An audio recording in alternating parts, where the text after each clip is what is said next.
In this video, we're going to install a Jamco Deluxe Ultra Cruise Kit on a 1949 Ford Coupe. The Deluxe Ultra Cruise Kit comes with all the parts and pieces to replace the stock Ford suspension and brakes.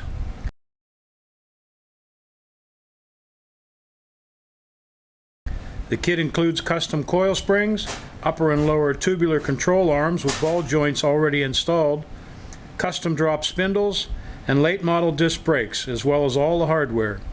The rotors use a 5-on-4.5 bolt circle.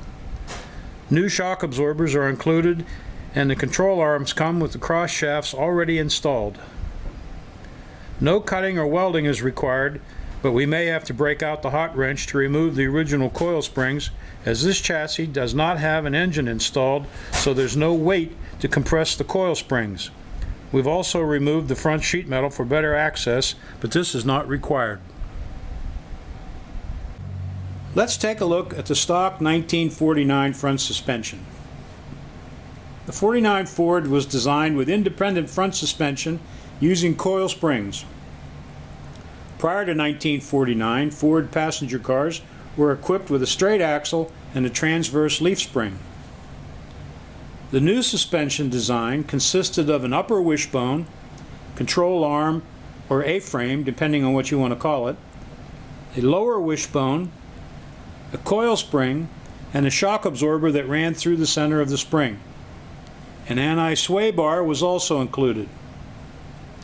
The wishbones were fitted with trunnions at the outboard edge and connected to the spindle assembly. This allowed the suspension to move up and down. The spindle assembly still retained the kingpin from the straight axle design and allowed the steering to turn left and right. All of these components will be replaced. This car has been modified by someone that separated the center of the lower wishbone from the outer rails and installed 1.5-inch spacers and then bolted the whole thing back together. This effectively lowered the front suspension by lowering the bottom seat for the coil spring. This was an old hot rodding trick, but is certainly not the recommended procedure.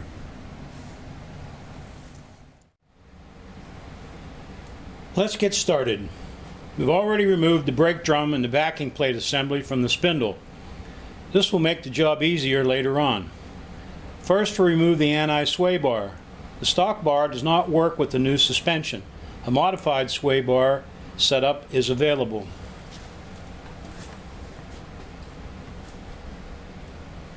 Remove the 2 bolts holding the clips at the lower control arms and mounting brackets on the frame on both sides of the car. Then you can remove the sway bar out from under the car.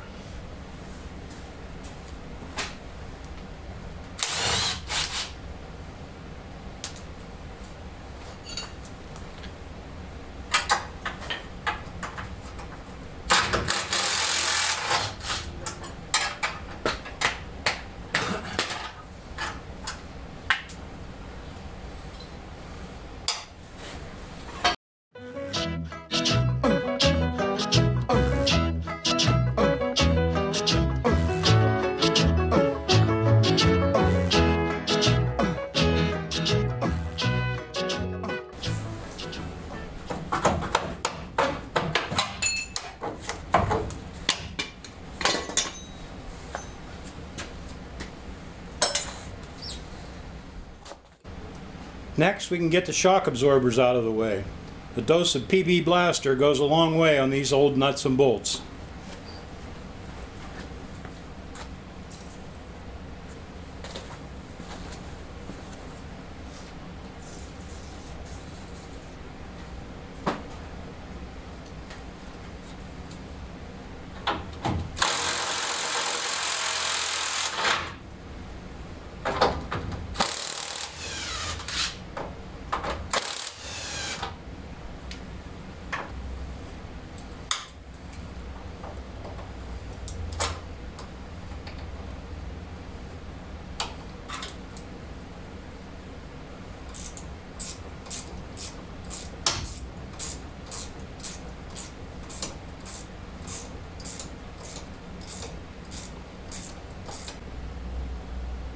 Now we're going to separate the tie rod from the steering arm. A wrap from a BFH usually works. If not, use a fork tool. Careful not to damage the boot seal.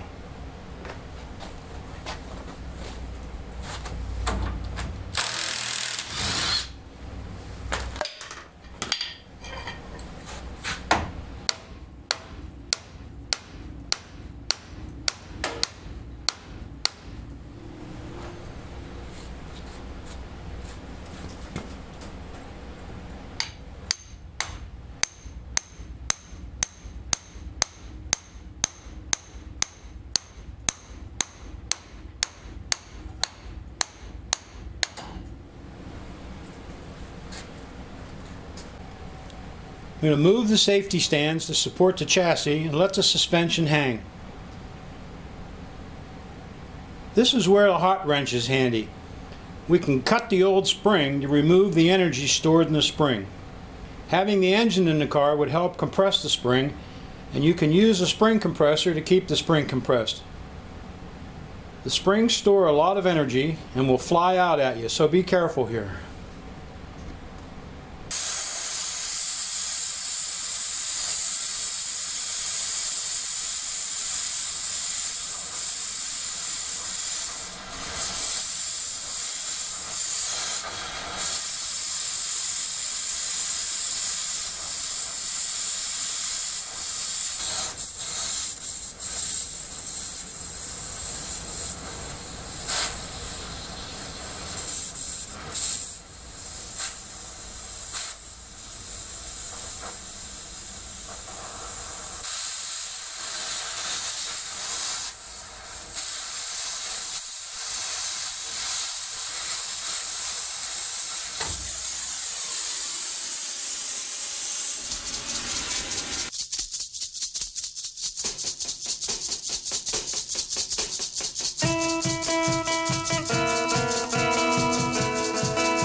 Now is the perfect time to clean up and prep the frame.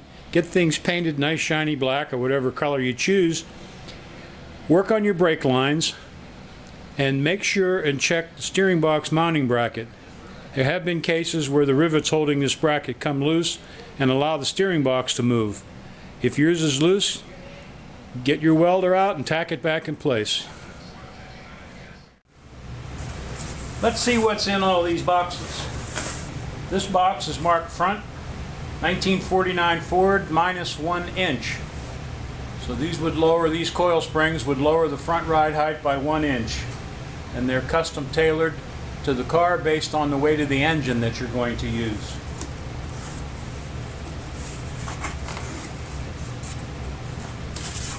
Packing material.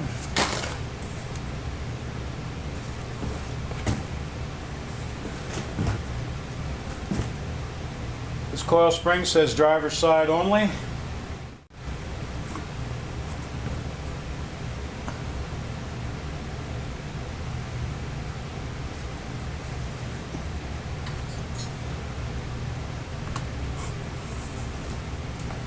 The coils, you notice, are flat on one end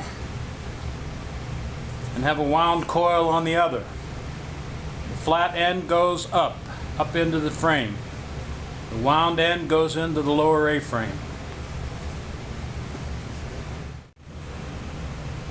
Have a couple of notes on this box. Brakes and bearings are shipped dry. Please grease before installation. And the steering arms require 7-degree taper for proper tie rod fitment, so take note of that. This box is marked right hand. So got some staples in here in addition to some tape. Get them out. Be careful with these staples because they will bite you.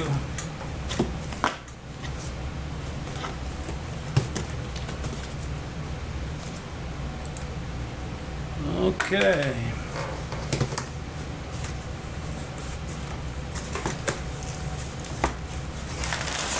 Lots of packing material. Make sure there's no loose parts in the packing material. And we have package with our seals and dust caps, a couple of bolts, new brake hoses, and we have a nice brake rotor caliper assembly, some clips,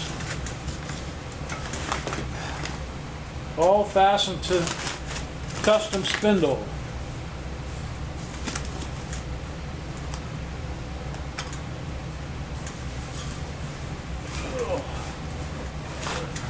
That is a heavy bugger.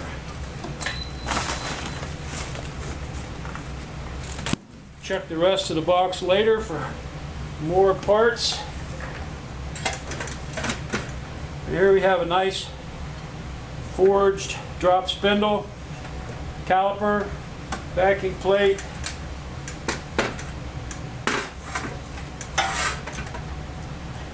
and brake rotor.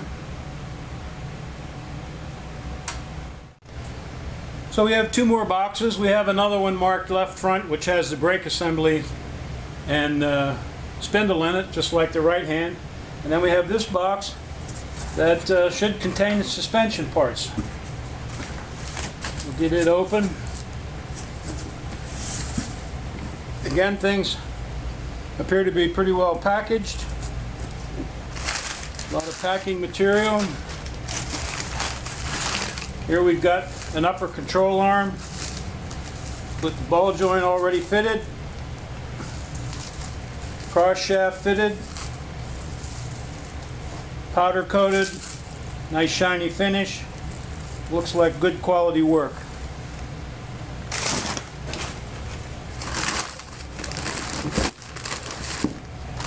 There's a bag of hardware, various bolts and nuts, mounting brackets to mount the upper control arms to the frame.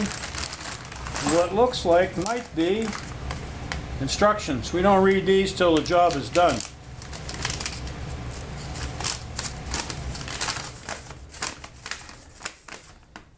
Just basic information. Make sure you check everything, make sure everything's there.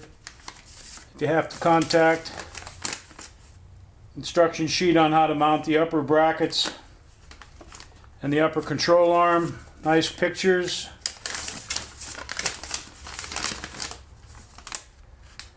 And that's it. Here's a bag of parts. That's what I would say is another upper control arm, nicely packaged, nicely made, powder coated, ready to go.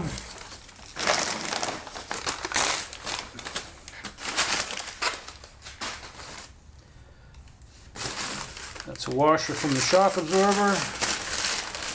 We got loose in the bag. There's the nut.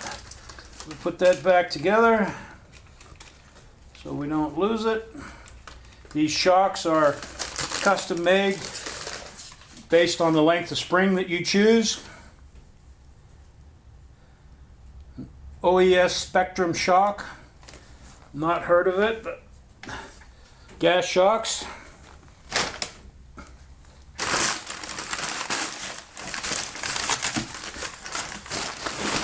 Here we have the lower control arm, pretty substantial unit. Got the spring pocket in there, the bump rubber mounted, ball joint mounted, cross shaft mounted, grease fittings installed, powder coated. Looks like a real nice piece. Very well done.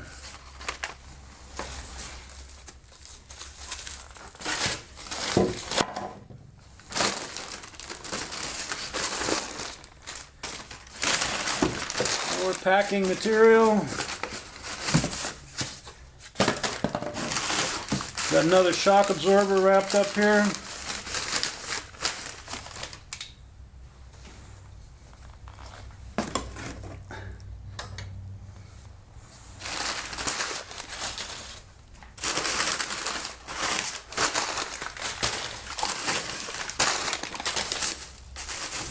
And finally we have the lower control arm for the other side of the car.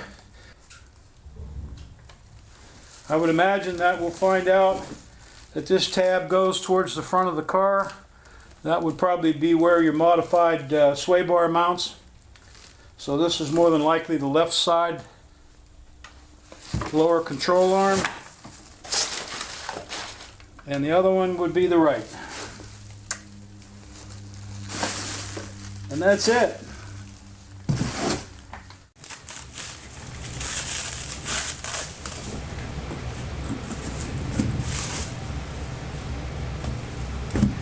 We can see that this control arm would be for the left front. Here's an attachment point for a sway bar that will be added later. There's a nice pocket in here for the coil spring. The coil spring is designed to sit right in here with the end of the coil right up against this stop.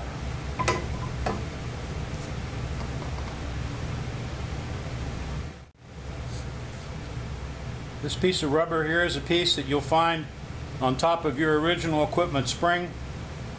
It sits right here, goes between the spring and the frame up in the spring pocket, and prevents metal to metal contact between the spring and the frame. Most of these are pretty well worn, so I would recommend ordering a couple of new ones and replacing them. You also want to look at replacing the bump stop on the frame for the upper control arm. Most of those would be pretty well worn, and you can get them from the aftermarket suppliers.